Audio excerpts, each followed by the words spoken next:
jahon soniy Xorazm taxtiga o'zdirar ekanman.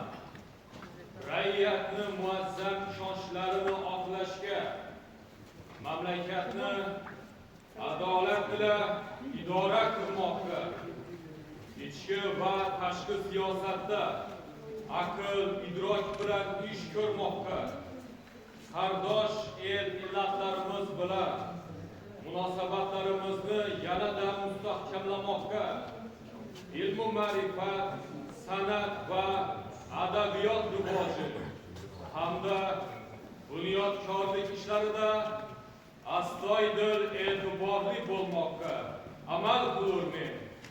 Al va'datul dinun. Ofarin. Saroy